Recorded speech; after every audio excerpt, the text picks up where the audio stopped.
Oh, I'm gonna put this over here. Yeah, that's better. That's good enough anyway. I still cannot, my hands don't understand the reflection of the camera.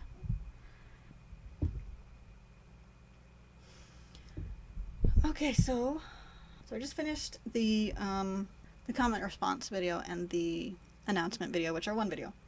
I just finished recording that, and I'm glad that's done with.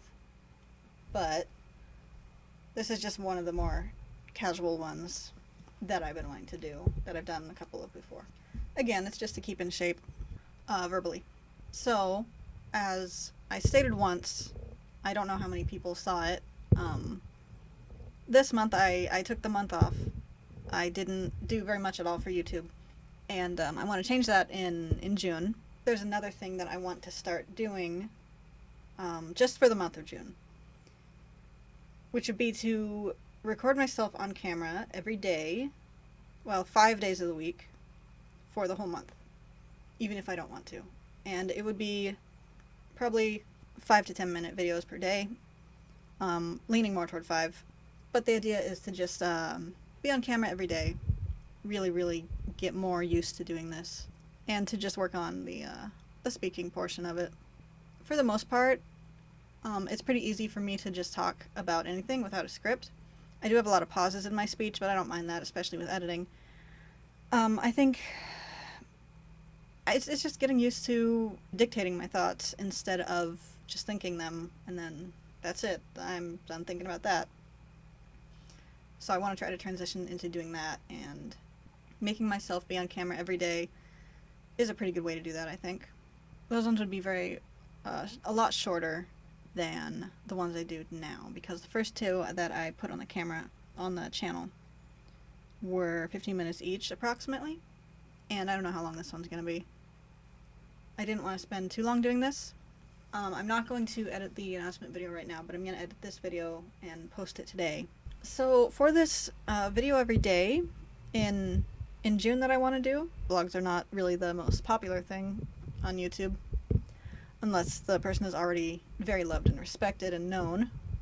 So I am just going to do that. I'm just going to post a small video every day starting in June, except Thursdays and Fridays. Yeah, I'm ready for this month to end.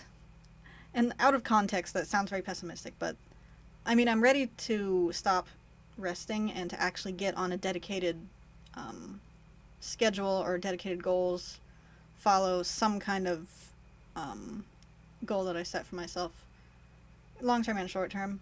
I'm ready to do that again, because after you get enough rest, or at least for me, after I get enough rest, it's kind of like, well, I have no idea what this day is for.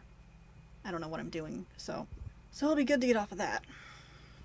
Hair's getting longer. I want to start talking. What's happening? Stop that. In the mirror.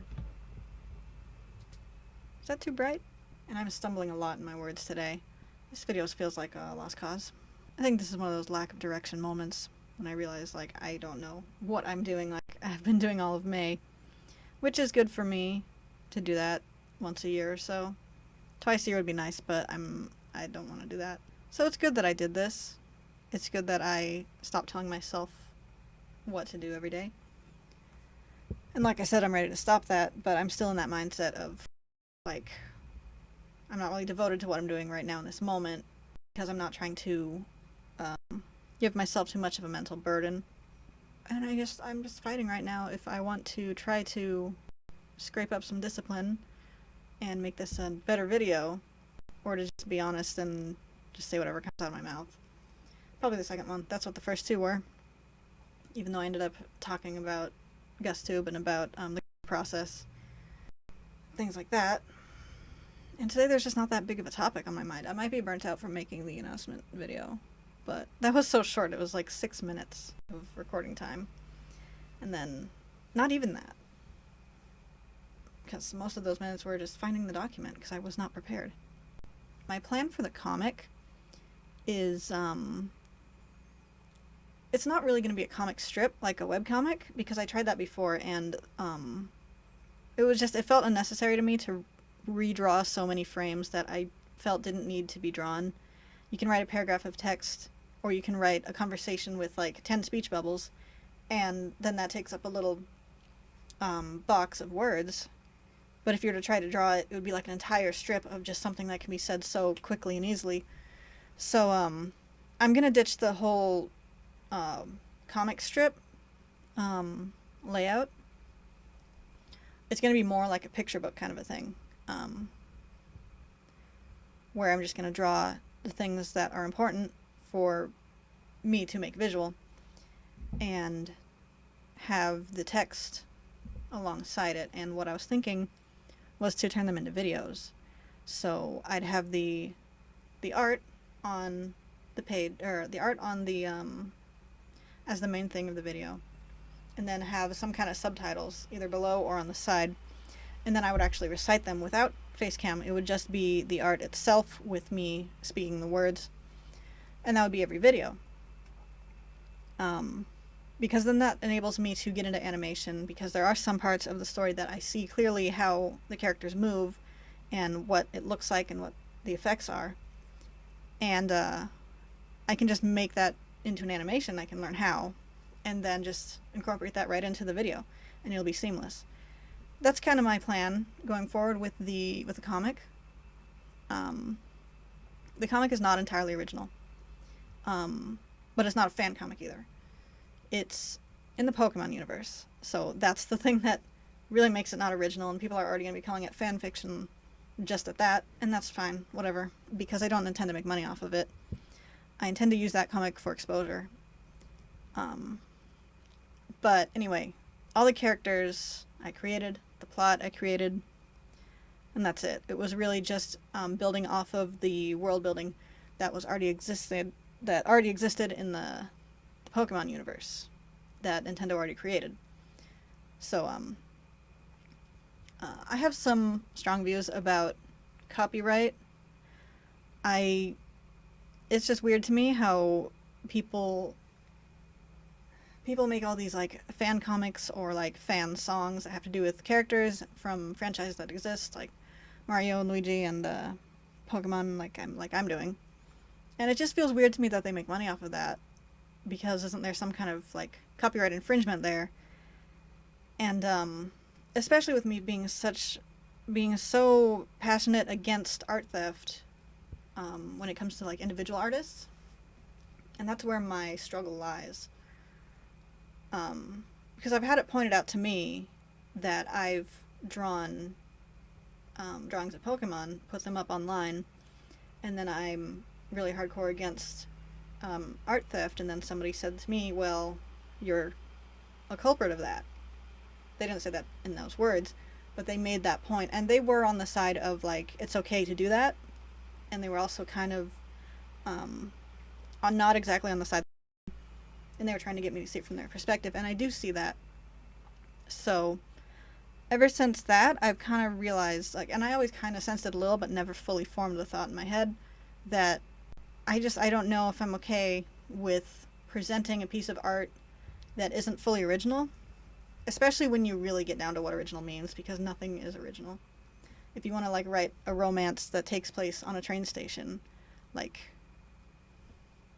whoever's writing that book didn't create the concept of a train station, therefore it's not original.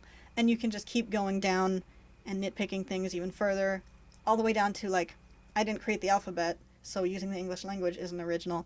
And then you get into this place where it's like, that's ridiculous, what are you talking about? And I don't know where that line is between ridiculous and actual theft of somebody else's creation.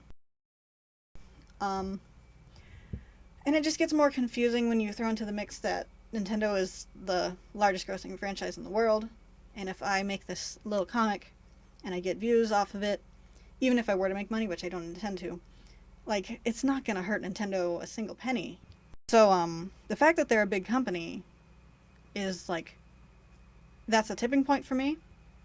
That's why I would never do this kind of thing with a different artist's work of art unless it was intentionally a collaboration. And that's why I do it with big companies, because I know I'm not hurting them. But art theft does hurt smaller artists, and even artists that are pretty big but are still individual artists, it hurts them too. My middle ground is that I don't want to make money off of any kind of fan art I make. I'm going to save the money making for when it is my own original story with my own characters, location, everything. I'm going to go forward with that. I'm going to keep making this Pokemon comic. Pokemon story, I guess I should call it. It's not really a comic strip anymore. And then post it on the channel by narrating the writing. That's my plan going forward. Sorry if I'm a little hoarse today. A little out of it. I'm very tired and I wanted to make this video, but I was right on the verge of not having enough energy to do it. So that's probably coming through. But I'm not like in a bad mood, clearly. And I'm not masking a bad mood either. So still made the video, and I'm still glad that I'm still doing this. I think we can all look forward to June. I know I am.